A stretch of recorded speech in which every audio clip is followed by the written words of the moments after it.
I'm Annie. And I'm Leah.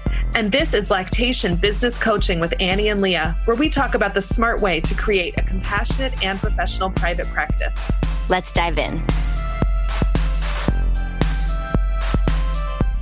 Good morning, Leah. Hey, Annie, how are you? I'm great. How are you? Doing well. We got a cold snap this week in Houston, and it was literally 32 degrees this morning. What? I know, right? So I had to drive my kiddos to school because you can't send kids on a bus at 32 degrees. Yeah, because your buses don't even have heating, right? Right. It was. My sister laughed at me because she's like, literally, my kids have stood on the bus stop, and it's like -3 or something. She's like, Leah, freezing's not that bad to sit for the bus stop for 5 minutes, but it was pretty funny. They were terrified. It was 23 here, which we get those temperatures, but that's more like January is when it gets really cold. Seems like this cold snap blew through all of the states. So anyway, someone that's listening to us is probably in a nice, warm, wonderful place on a beach, I hope. I would love to think of somebody on a beach, and I would love for that person to be me, but it's not. I'm here in my office recording the podcast with Leah. And before we get to the content of today's episode, which is listener questions, we just want to tell you that today's episode is sponsored by the Lactation Private Practice Essential Toolkit, and you can use code podcast for 10% off in the store. And that's a really nice discount. It gets updated all the time.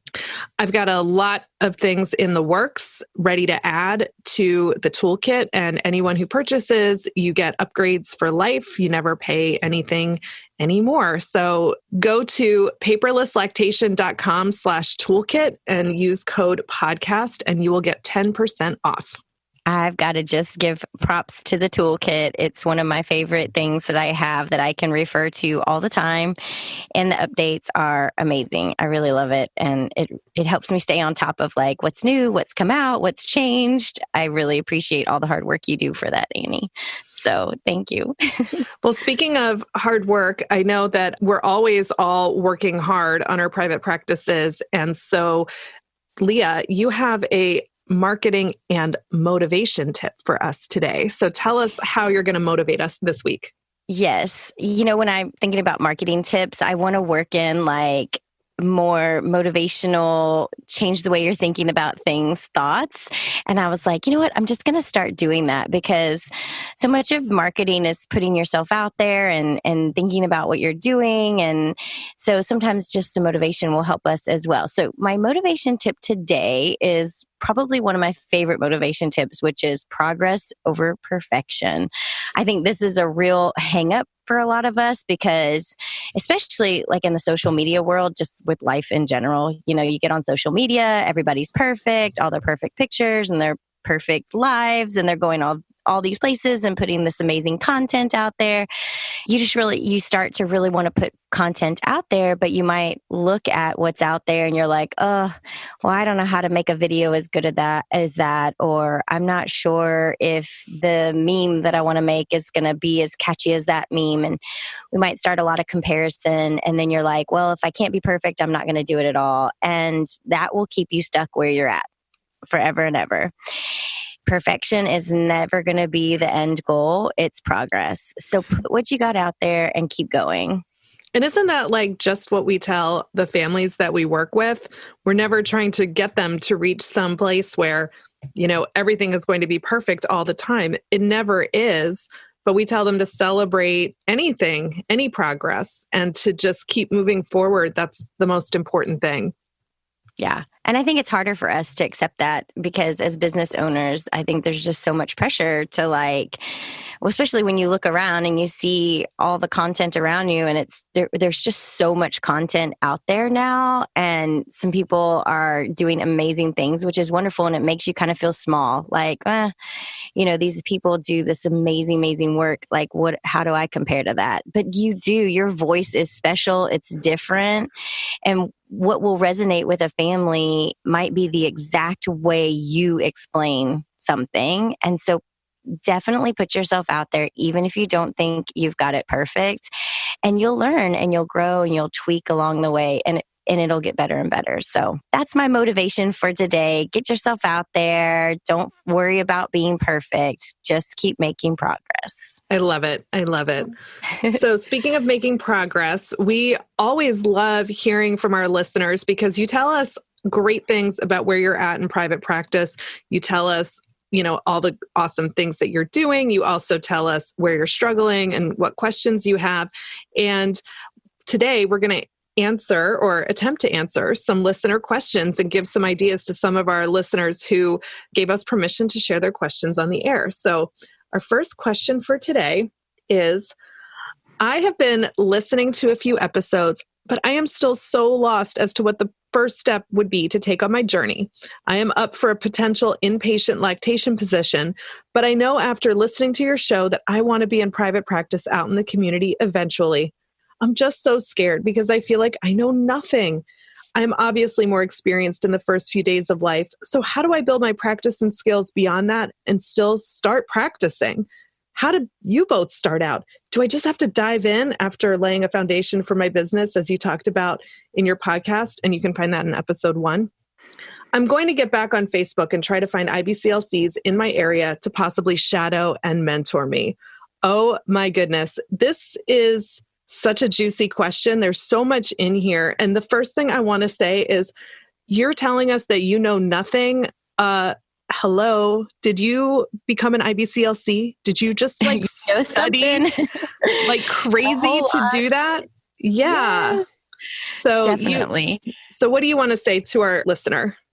Yeah. First and foremost, I think it's awesome that you've already started thinking about some of the first steps that you would do. And those were some of the first things that I'd tell you to do. Like, I'm going to see if there's anyone around me that's in private practice that might be willing to mentor me or let me shadow them so I can learn more. I think that's awesome.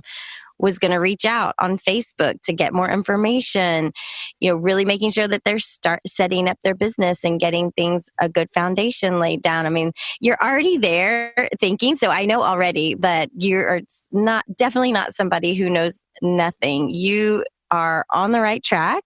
And Annie and I definitely have a couple of additional tips that I think would be really helpful. So Annie, what would you say? What are the first things that you're thinking for this IBCLC? Well, your first instinct to try to find local IBCLCs that you can shadow is a perfect one. And honestly, you're never too far along in your career in private practice not to benefit from shadowing. Last week shadowed a respected colleague of mine on a home visit because I wanted to see her perspective on a really complicated situation that I was out of my depth on. And I loved it. And then we went out to lunch after. It was great. Ooh, because that sounds amazing. Having lunch with other lactation consultants is the best. And you might need to compensate that person for their time, but that is going to be money well spent, because when you're paying, you can also then pay additional time for answering questions, to say, here's what I saw, here's what you said. Can you tell me a little more about that? And I think any of us, anyone who's open to having you come along is also going to be really interested in sharing with you their decision-making process. And I just find that so valuable. I've had people shadow me and I really like it because I feel like it keeps me sharp. Yep, I would agree. The other thing I was thinking of was if there is a breastfeeding support group in your area, because if you're really used to inpatient and only seeing, first few days of life, you might not even really have a good grasp on what are, families that are breastfeeding 2-month-olds struggling with, or what are some common challenges that we're seeing in that first month of life, or at 4 months, or at 6 months, which calls that you could definitely get a call about. And so not to go in and, give your advice or anything, but just ask a breastfeeding support group if you could just come in and be a listener, just listen to, some of the concerns from the families. And that would give you some places to go and build your skills. Like, okay, this family was talking about, challenges with teething or, different things like that you could go and do some research on and sharpen your skills with commonly asked questions. I think that's a really great way to start somewhere with like, what do I even need to know to work with a 4-month-old, you know? And so the thing with that is that you're going to end up in a consult where something comes up and you don't know the answer. That's totally going to happen. And when that happens, don't be afraid to say, you know what? I'm actually not sure about that. I would love to write that down and I'm going to look it up later. And I've even said to people, would you mind if I shared some of this information with my mentor and get a different perspective, or with my colleague? And I've never had anybody say no. Yeah, absolutely. I've had the same thing. They seem to appreciate that you're not coming in there as the, expert with the magic wand, but that you're willing to admit where you have reached the end of your abilities or knowledge that you can summon up in that present moment. And as the more you do private practice, the more you're going to have at your fingertips. That just takes time. That's none of us on the very first consult were like, boom, boom, boom, I got this. Especially if you just if you recently took the exam and you're like, I know how many kilocalories are in an ounce of breast milk, but I don't know like X, Y, and Z about breastfeeding at 3 weeks. Now, I'll tell you, I have a lot to say about 3-week-olds and breastfeeding and cannot for the life of me tell you how many kilocalories are in an ounce of breast milk. So I'm basically screwed when I have to take the exam again in 2021. I have to study. But yes, we will be studying. There's a learning curve and you can do it. You learned what you needed to learn for the exam, and you can learn on the go if you're willing to be open and transparent with your clients and establish those resources where you can reach out for more information. Definitely. What else, Leah? I think trying to find a way to get more follow-up visits in, like you could do free or discounted follow-up visits, because that's where a lot of learning happens, because you're going to give this family a care plan and then check in a week or so and really get a lot of feedback on how effective was your care plan, what worked, what didn't work. And I think this is how we really hone our skills. But if you don't see the family again, you might miss having that feedback on what was effective, what wasn't effective. So I think that's really important. Totally. And offering those in person at a discount or even for free, saying, I'm going to give you a free follow-up, and you don't have to advertise it. You don't have to put it on your website. Like I'm the lactation consultant who does follow-ups for free, because that can really come back to harm you in the long run if you get known that way. But when you're in the consult with the family and you say, you know what, I would really love to come back and see you guys again. I know it's hard to get insurance to actually reimburse for this, so let me just come back. I'm not going to charge you for the second visit. And then it becomes, they're invested in it too. You've given them something. And then I think you're going to go really far with that family, building that trust where they're going to say, wow, she cares enough about me that she actually wants to come back. And that's also great for building testimonials from happy families. Yeah, definitely. Absolutely. And sometimes you might be in a more rural area, or, you might not have that many LCs around you that you could shadow, and getting even online help and mentors. You might reach out to somebody that you respect online and find out if they'd be willing to mentor you.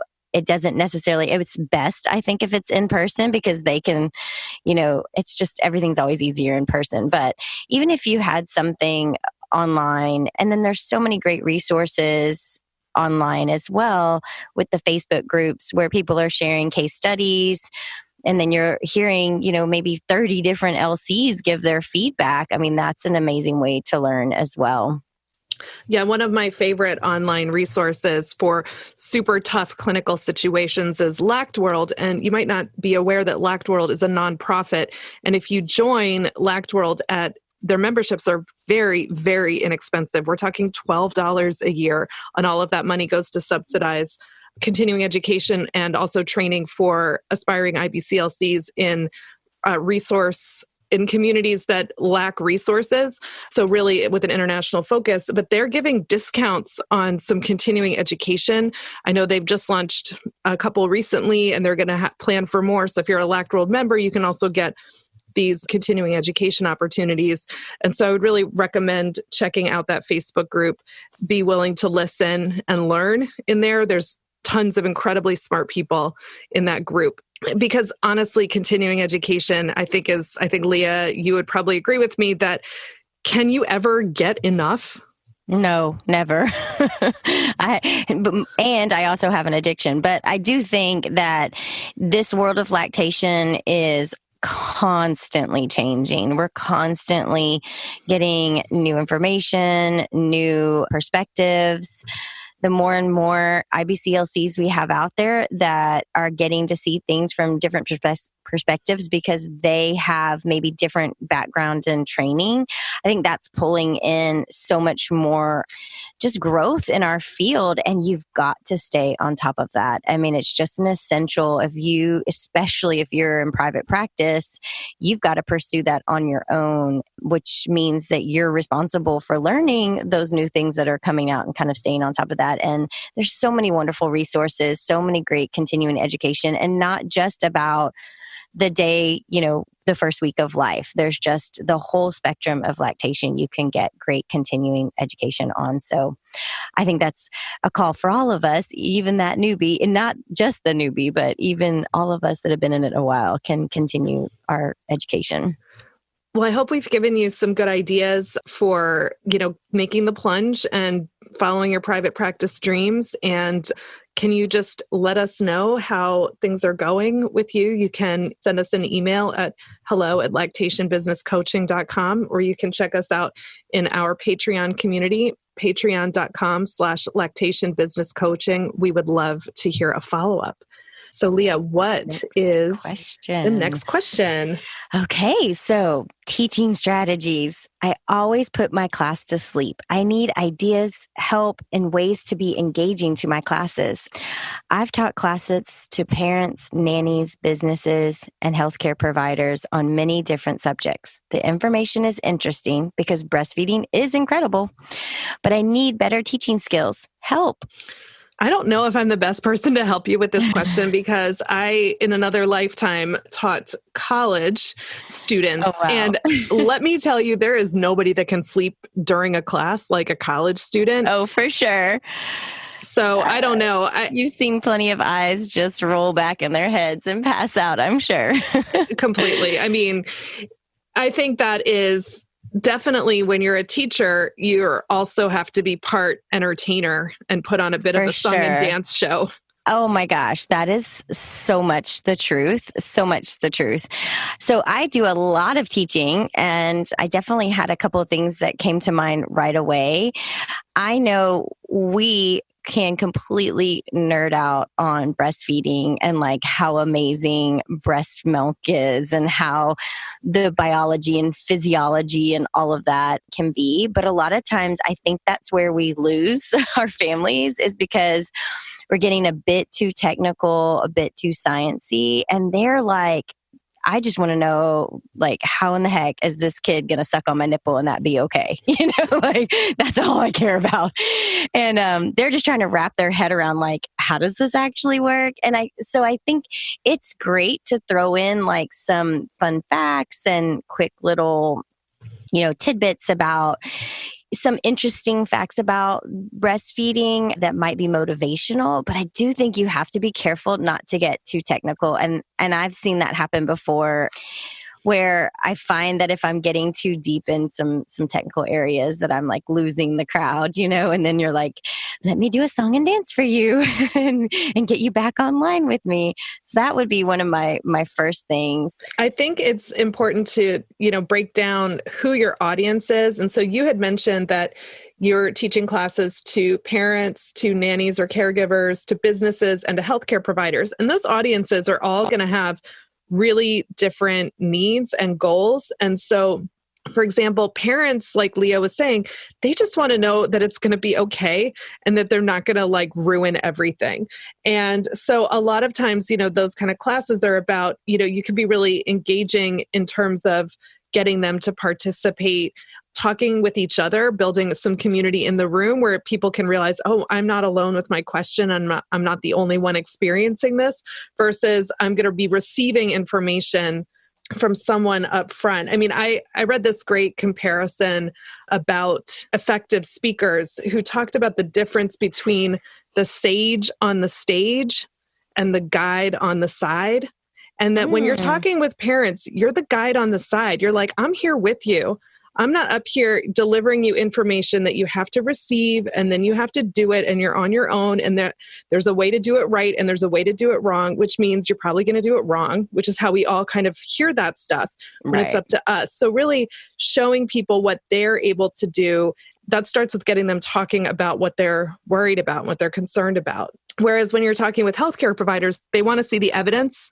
They want to know, how is this backed up? Does this actually make sense? How can I implement this with my patients with the limitations that I have?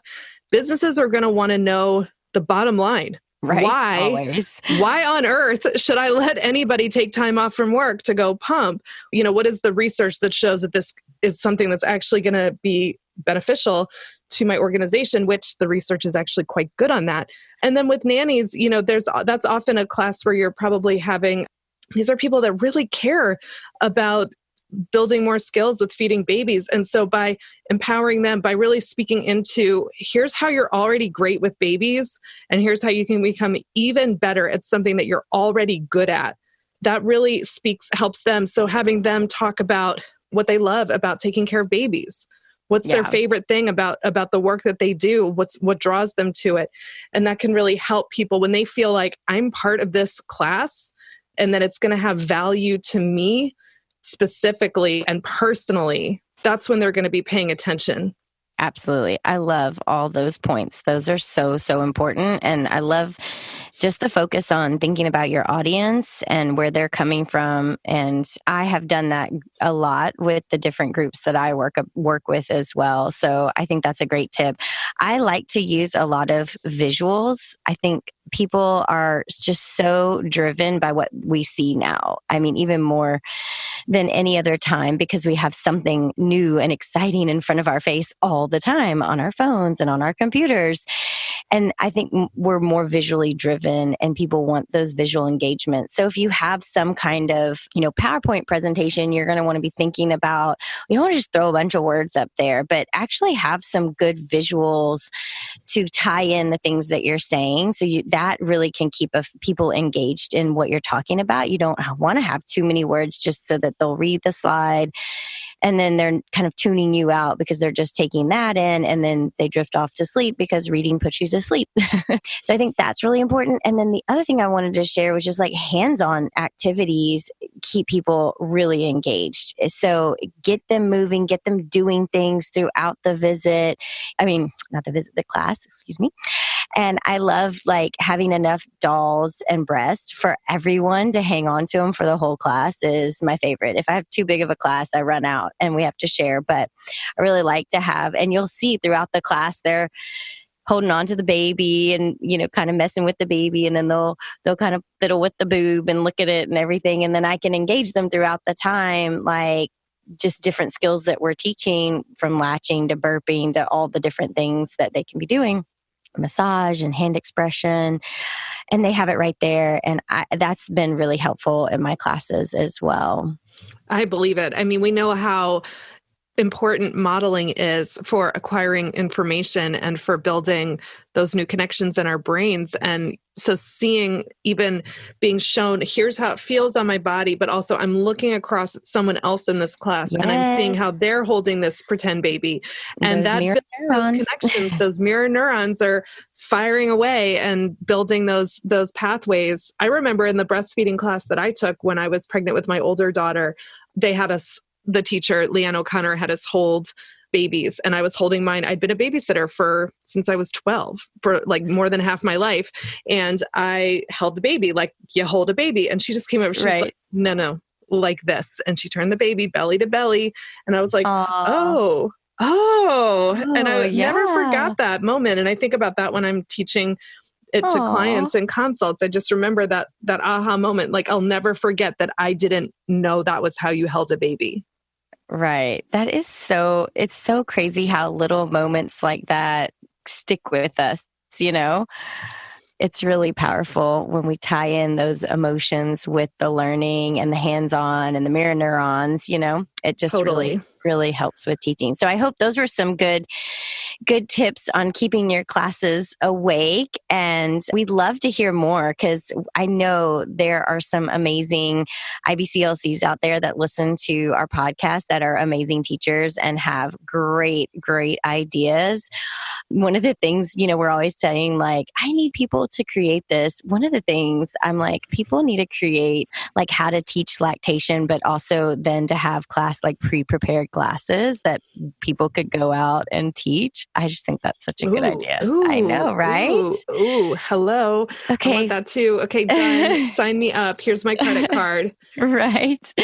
So our last question is also highly charged with emotions around learning new things. So our listener wants to know, how on earth does anyone transition to a new EHR?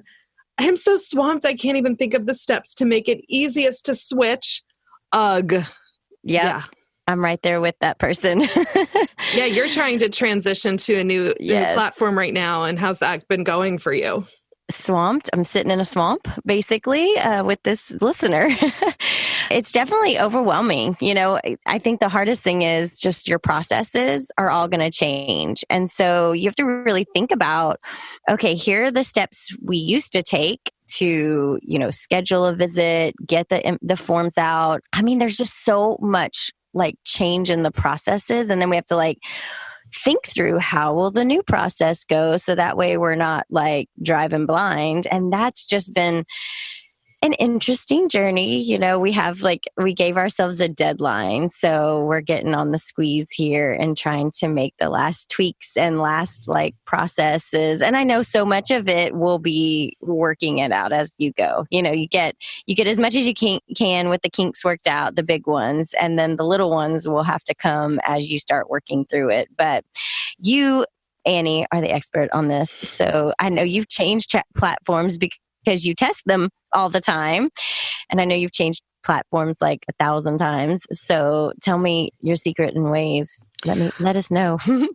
I have changed platforms. I've also worked with a lot of people, helping them change platforms and transition to new charting platforms. So EHR stands for Electronic Health Records. So these are the systems that you're using to work with your clients' records. So appointment scheduling, intake, charting, and reporting, and secure messaging are all what's handled in these platforms.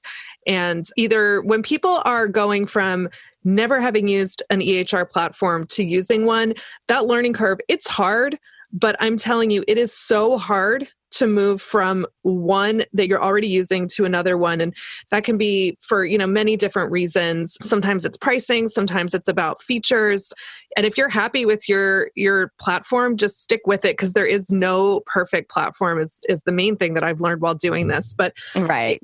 In my own practice, the platforms that I recommend to people, I've actually used them with my own clients for a period of time. So long enough where I can actually get a feel for the workflow and how it is for my clients, how it is for me, make tweaks and adjustments. And that transition makes me stupid every time. So my consults go twice as long.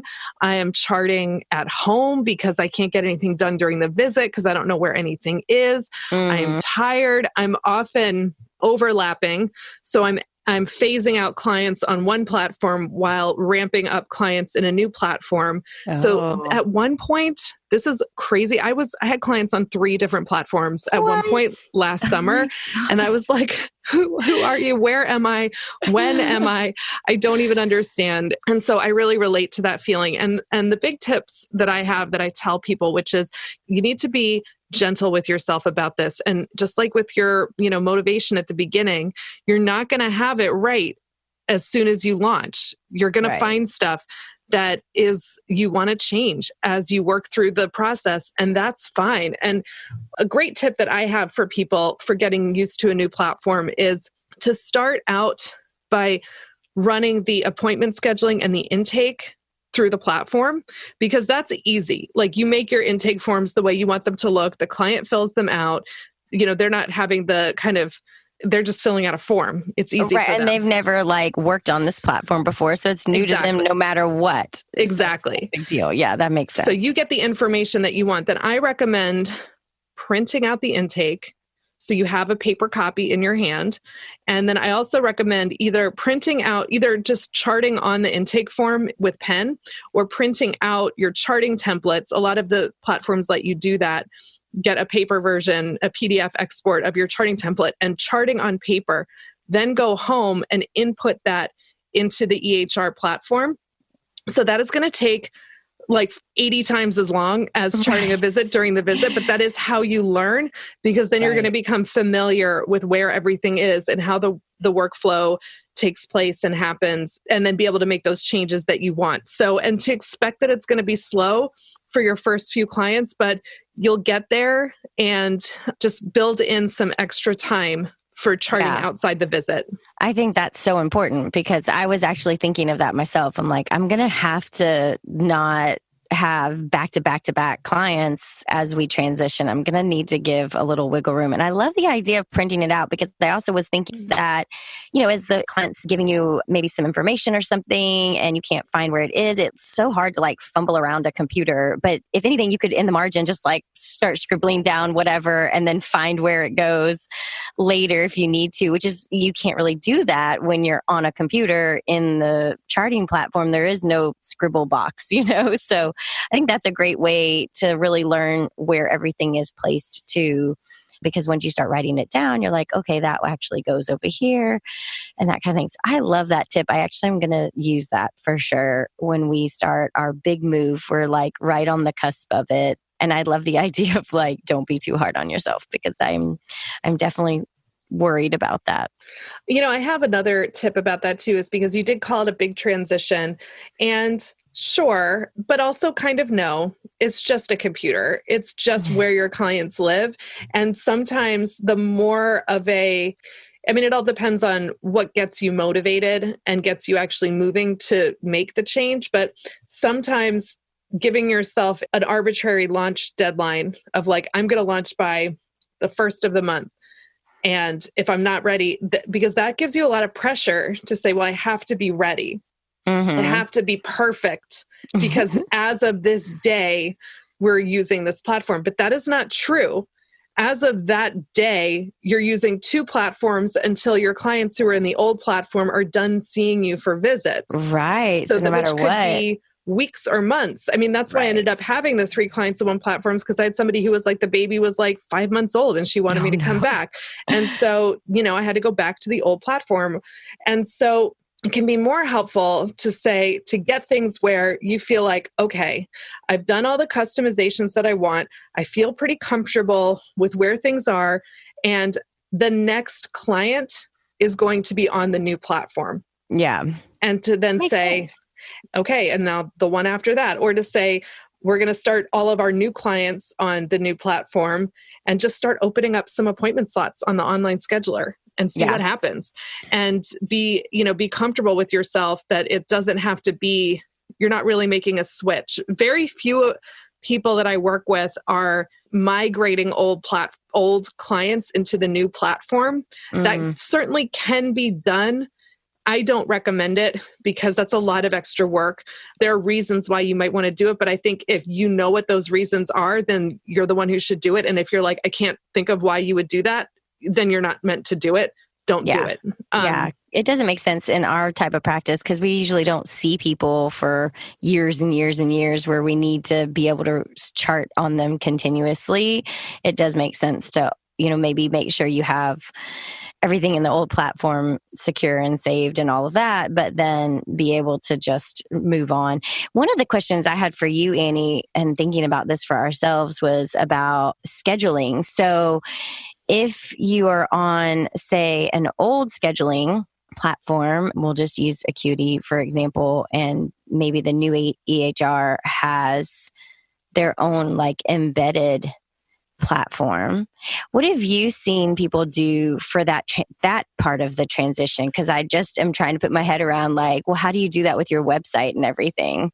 Yeah. So I'm actually going to give that to you as our tech tip for the episode. Ooh, because good idea. there is a workflow way to prevent double booking when you might be running two different calendars. Okay, so in this scenario that you're describing, you might have your old clients who have a link. They have a link to your Acuity calendar. It might be in a follow-up email that you're sending, or they're just in that platform. They're in that system.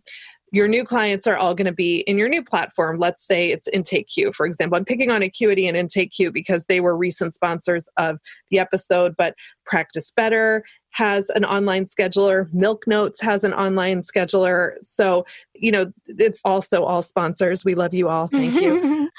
And so what you would do is you really need to have a repository where your calendars can talk to each other. And so you want that to be, if you're in the US, you need that to be HIPAA compliant. And so either G Suite or Office 365 offer HIPAA compliant calendars where you can then have your Acuity calendar push and pull data from that G Suite calendar. The IntakeQ calendar can push and pull data from the G Suite calendar. Actually, IntakeQ only integrates with G Suite. So we're going to use G Suite, not Office 365. Sorry, Microsoft. Don't mean to cause you any harm, take business away from you. So with G Suite, that means that your new clients coming to your visit are going to be able to schedule through the new scheduler. But any appointments that you are making in Acuity for your old clients are going to block time. Yes. But they have to pass through that G Suite calendar in order for that time blocking to happen. And that can also then mean that when you go on vacation, you're not putting that vacation into your charting platform calendar. You're actually putting it into your G Suite calendar where it can tell any calendar that needs to know, I am on vacation, that you are on vacation. So that is what I would recommend doing. And for your old clients, I would wager that if they're anything like my clients, they're actually not coming to my website to book follow-up visits. They're texting me and saying, can you come back? Or I've made the follow-up appointment with them during the consult. Yeah. So, and I'm actually racking my brain to think of, I maybe have had like 2 clients since I've been using online scheduling, which is now like several years that I've been doing online scheduling. Maybe 2 people who like surprised me by booking a follow-up visit through my website without talking to me first, like twice.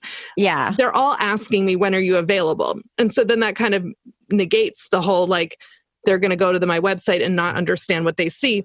And then I can go into, so say I'm new clients are in IntakeQ, old clients are in Acuity. From that recurring client, I just go back to my IntakeQ calendar, which will show me, because of this G Suite pass-through, where I'm blocked from Acuity. I won't be able to schedule them there. And then I can schedule them in Acuity. Acuity is going to pass through G Suite and tell IntakeQ that I'm not available now for any new clients coming through IntakeQ. Gotcha. That's perfect. So perfect. So the tech tip would be really think of the G Suite calendar as a pass-through that prevents double booking. Awesome. That is a great tip. Thank you so much. You helped me specifically. I think that is awesome. And I'm so happy that I have that information. And I'm sure there are many, many people out there that are like having their minds blown as well. Like, oh, it's not as hard as we thought it was going to be. I just foresaw like a lot of juggling and screaming at computers, but no, we're not. We're just going to thank G Suite and move on. Yep, we really are. So awesome. This was so fun, as always. And I know. I love listener questions so much. Me too. So keep them coming, and we will talk to you soon. Awesome. Bye-bye. Bye. Want to continue the conversation? Join our community and connect with other private practice lactation consultants just like you. We offer support and exclusive member-only content designed to help you create a compassionate and professional private practice. We're all in this together at patreon.com/Lactation Business Coaching. And if you enjoyed today's episode, leave us a review and share it with a friend. Be sure to hit that subscribe button so you never miss an episode.